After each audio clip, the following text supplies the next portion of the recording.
Hello pretty people, in today's video we are going to see what happened in the lives of Sapyong, Amy and Shin Yushin in episode 2 of Love, Fate, Marriage and Divorce season 3. Let's begin. Sapyong came out of the shower and she was in panic. She dialed a number in a hurry and that number turned out to be not reachable.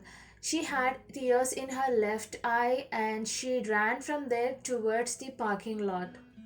It turned out that Jia was missing and Shin Kirim possessed Jia and took a cab to Shin Yoshin's house. Surprising thing was, both the cab driver and the woman who took the cab after Jia got down realized that it was a male old ghost. And the woman seemed to be someone powerful. She was going to the shrine in Bulls and Dogs. She was able to see the spirits, and she also told that that spirit really has a strong presence. So we might get to see this woman in the upcoming episodes since Jia is possessed by Shinkiri. At Shinyushin's house, Amy got ready to go somewhere and Domi questioned her where was she going. She told that she was going to church and Domi immediately taunted her that she's lazy to help her with the breakfast. But Amy was too sad to answer her because she was going to church to pray for her biological father's soul to rest in peace. So she just started to leave, and that's when Dongmi told her that when you act out of ordinary, then death will come knocking towards you. And that's when Amy stopped and told Dongmi that her father passed away. Instead of sympathizing with her or comforting her, Dongmi was quick to ask, "Ain't you supposed to go to United States?" I know, Domi thinks if she gets some time off from Amy, she can seduce Shinyoshin, as if having no Amy in his life, Shinyoshin will run into her arms. The lift doesn't work, so Shinkirim's ghost takes the stairway, and that's where Amy spots Jia and she calls out for her, but Jia doesn't listen, so Amy follows her. As Shinkirim's ghost rings the bell, he turns towards Amy and tells her that she looks soft and weak and she should get a hold of herself, which shocks Amy because though it was Jia who is in front of her, she was possessed by Shinkirim and she was talking as if she is a 78-year-old man. Shinyushin was so happy to see Jia, and when Shinkirim told Son, "Let's go golfing," he thought that Jia was imitating his father. And when Domi came out of her room, Shinkirim saw her and he was so enraged and shouted that "you kill me" and ran towards her to strangulate her. She could see Shinkirim's ghost inside Jia, so she fell down to the ground because she was so scared. Somehow Shinyushin managed to stop Shinkirim strangulating Domi, but Shinkirim's ghost was too powerful that he overpowered Shinyushin and ran behind a scared Domi to beat her up. And I thoroughly enjoyed this scene.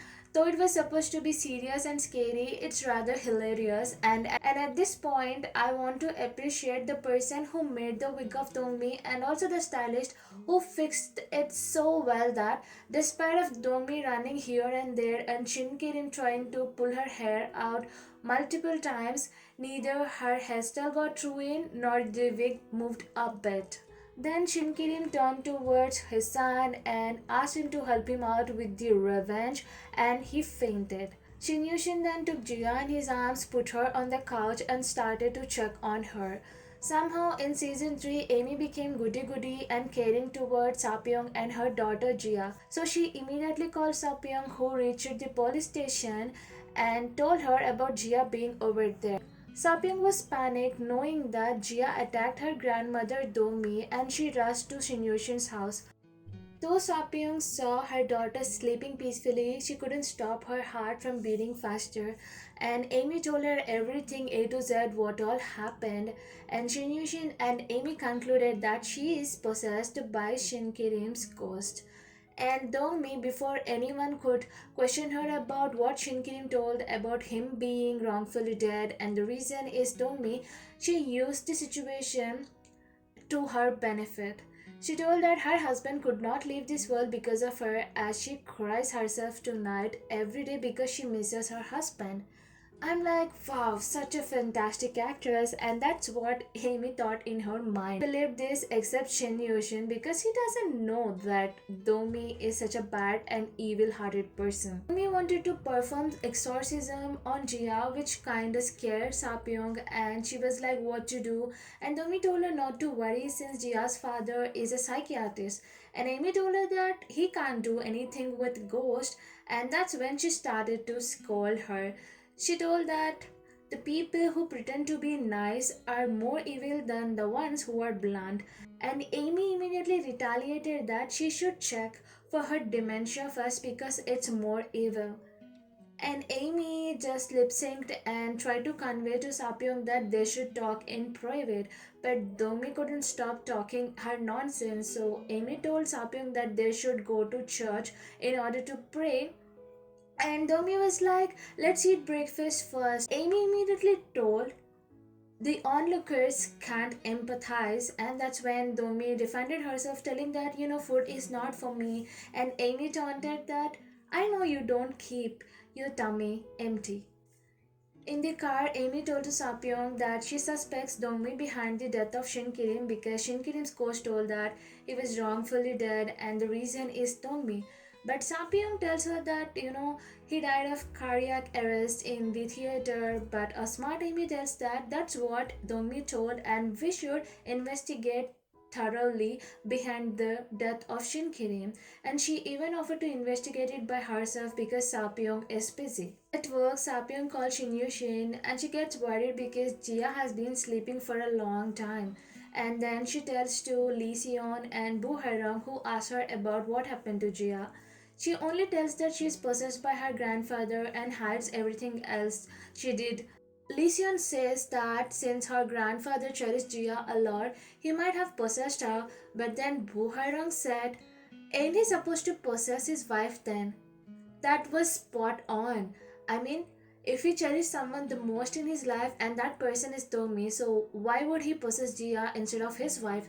This itself proves that she did something bad and became the reason for the death of Shinkirin.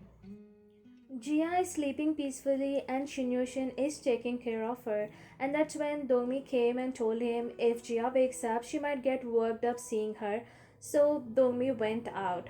And she sat on the bench and she was angry at her husband because he's so clingy and he's not leaving her. He's haunting her from the grave. What did she even do? Did she choke him or did she beat him on the chest? I'm like, Granny, you kill him and he know that, then how do you expect that he will not come back as a ghost and haunt you for the revenge? And then she also thought that what if Amy and Sapyong collude and tell Shinyushin to hypnotize on her, and she decided to pretend that she got hypnotized and obviously nothing will work out, and she decided to pretend until the last day. And after deciding on what she should do in order to not to get caught for the murder of her husband, she started to head back home. That's when she saw a old man coming towards her in the opposite direction and he was looking at her. She was sure that this guy was completely into her, and with her head and standards high, she started to walk with full on attitude, looking straight into his eyes. And that's when she stumbled upon the flipper and fell down. And the old man came to her aid and he even offered her to take to the pharmacy, seeing that she scraped her palm. But she was like, no, no, no, and she started to go from there. And this guy who's interested in her tried to brag that he has a roast duck restaurant which is so big at Gangnam Station and asked if she would like to come over there and eat the duck roast. Poor guy, he doesn't know that Domi is not at all interested in guys who are older to her. She's interested in guys who are younger to her, and to be precise, who are younger to her close to 2 decades, just like Shinyoshin. And the old man was pretty much angry and pissed with her attitude. And as she started to walk away from him, he was like, she must have done something to her face. Otherwise, from behind, she looks like an old lady. And this made Dongmi angry. She just turned back and shouted, what? I hope she did not beat him up though. Amy went to church and she started to talk to her father. She was sad, she was in tears. She said that she never called him dad and she never got the chance either. and told that before she could make him proud, his dad. And I'm like, hold on, Amy. Whatever you're speaking now, your words and what you did, your actions in the past doesn't sync. I mean, when you met your father, when you had chance to do all these things, you were so blinded in the love of a married man that you were like, I'm going to do whatever I want, it's my life, and you were so rude to your father, and you made a huge fuss in front of the hospital of Shinyushin that his niece got to know about everything and posted to his wife, and that's how you became the reason behind his death. And now you're like crying and feeling sorry and bad and praying for his soul to rest in peace. They say that you know the value of the people and things once you lose them, and that saying became true in the life of Amy. Jia is back to Sapyong's house and she was eating ice cream and she told to her mother that she just felt like going to her dad's house. Then Sapyong was worried and she asked her if she's having some headache or something and she touched her and everything was fine. And later at night, Chinyushin, who was worried for his daughter, called Sapyong and told her not to let Jia sleep alone as if she would. And she told that she will not for the time being, and he told that he would meet her the next day afternoon. And she kept on talking to him casually. And before he hangs up the call, he was like, why don't you treat me with bit more respect and use honor affix? I'm like, dude, you should be happy that she's not cursing at you after what all you did. And she just replied him, and Sapyang was like, is it necessary right now? Is right now the important thing is Jia and Shinkirin who is possessing her. What? That's it with today's video. What do you think? Will Shinyushin ever get to know about Dongmi being the killer of his father? Do let me know in the comment section below. And if you like this video, give it a thumbs up. And if you haven't subscribed, do subscribe. And don't forget to hit the bell icon so that you get notified whenever I upload a new video. See you in the next video. Until then, tata, bye bye, take care.